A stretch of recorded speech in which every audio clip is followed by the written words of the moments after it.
नमस्कार मित्रांनो. माझा तडका या यूट्यूब चॅनलवर आपलं स्वागत आहे.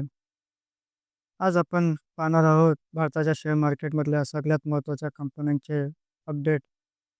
आजच्या व्हिडिओमध्ये आहेत नायका, बजाज पेन, RVNL, Reliance, Hindustan copper, Suzlon, Airtel, Mazagon dock आणि शेवटी इंडिया यूएस ट्रेड डीलवर मोठी बातमी. हा व्हिडिओ शेवटपर्यंत पहा, कारण यातून कळेल कोणते सेक्टर स्ट्रॉंग आहेत आणि कुठे सावध राहायचे आहे. तर सर्वात आधी बोलूया नायकाबद्दल. तर फॅशन ई-कॉमर्स व्हेंचर म्हणजेच नायकाने क्वार्टर 3 फायनान्शियल सर्व्हिसमध्ये खूपच दमदार कामगिरी दाखवली आहे. कंपनीचे एकूण उत्पन्न 27% वाढून 28.73 अब्ज इतका झाला आहे.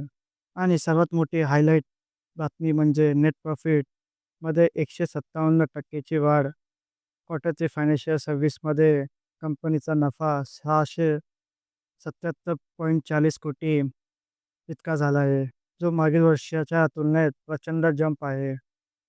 तर नायकाचा ब्युटी सेगमेंटमधून एकट्याने 26.22 अब्ज रेव्हेन्यू आला आहे. त्याचबरोबर कंपनीने 163.60 मिलियनचे एक्सपेन्शनल आयटम रिपोर्ट केले आहेत.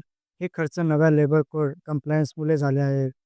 तसेच लेबर कोडमुळे थोडा एक्स्ट्रा खर्च झाला आहे, पण तो वन टाईम आहे, म्हणजे दरवेळी येणार नाही. आता पुढील बातमी बोलूया बर्जर पेनबद्दल.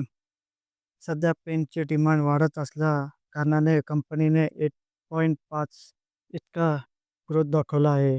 पण तरीसुद्धा रेव्हेन्यू फार वाढला नाही. तसे EBITDA मार्जिन 15.75% पर्यंत खाली आला आहे. पण एक चांगली बातमी पाहिली तर ग्रॉस मार्जिन 41.2% म्हणजे गेल्या 15 क्वार्टर्समधून हा हायेस्ट आला आहे.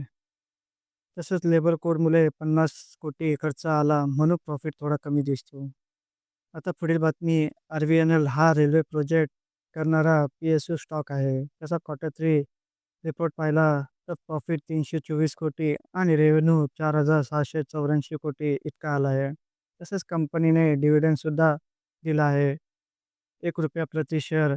तसेच त्याचा रेकॉर्ड डेट 11 फेब्रुवारी 2026 रोजी आहे. आता पुढील बातमी रिलायन्सने एक महत्त्वाचा ऑइल डील केला आहे. तर विटलकडून 20 lakh Barré Venezuelan crude oil खरेदी केला आहे. याचा फायदा मिडल ईस्ट रिफायनरीजसाठी वेगवेगळ्या प्रकारचा क्रूड कॉस्ट आणि मार्जिन मॅनेज करायला सोपं होईल. आता पुढील क्वार्टर 3 रिझल्ट पाहिला तर हिंदुस्तान कॉपरचा स्टार परफॉर्मन्स खूपच चांगला आला आहे. त्याचा रेव्हेन्यू 687 कोटी म्हणजे 110% ची वाढ आणि प्रॉफिट 156 कोटी म्हणजे 148 कोटीची वाढ आली आहे. तसं 9 महिन्यात रेव्हेन्यू आणि प्रॉफिट दोन्ही जोरात वाढले आहे. तसेच कंपनीने डिव्हिडंडसुद्धा दिला आहे, ₹1 प्रति शेअर आणि तेही रेकॉर्ड डेट 13 फेब्रुवारी 2026 रोजी दिले जाणार आहे.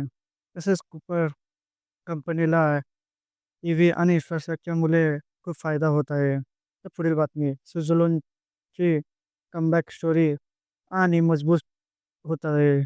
तसंच रेव्हेन्यू 4,228 कोटी म्हणजे 42% ची वाढ आणि EBITDA डेटा पाहिला तर 739 कोटी म्हणजे 48 कोटीची वाढ आणि क्वार्टरमध्ये पाहिलं तर 617 मेगावॅट डिलिव्हरीज रेकॉर्ड लेव्हल आणि ऑर्डर बुक 6.4 गिगावॅटचे आहे.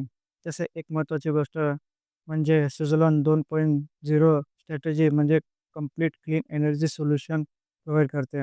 तसे रिन्युएबल एनर्जी सेक्टरमध्ये सुझलॉन पुन्हा स्ट्राँग होत आहे. पुढील बातमी एअरटेलचा कोर बिझनेस खूपच चांगला चालू लागला आहे. तर एअरटेलचा रेव्हेन्यू पाहिला तर 53,982 कोटी म्हणजे 19.6% ची वाढ आणि एक्सपेन्शनल आयटम आधीच प्रॉफिट 126 बिलियन इतका आला आहे आणि एक्सपेन्शनल खर्च 26 बिलियन म्हणून फायनल प्रॉफिट थोडा कमी दिसतो. आता पुढील बातमीकडे वळूया.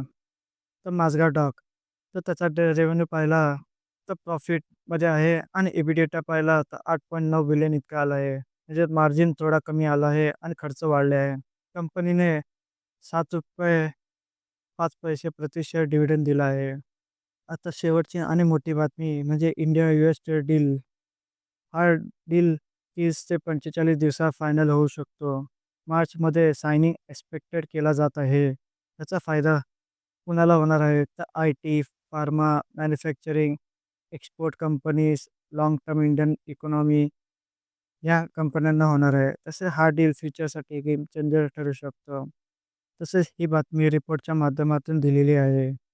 तर मित्रांनो, आजच्या सगळ्या अपडेटमधून हे स्पष्ट होते की कुपर, रिन्युएबल आणि टेलिकॉम स्ट्रॉंग होत आहे आणि डिफेन्स आणि रेल स्टेबल होत आहे. India US deal future positive आहे.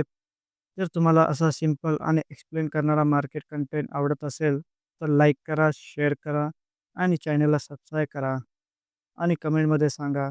पुढच्या व्हिडिओमध्ये भेटूया. धन्यवाद.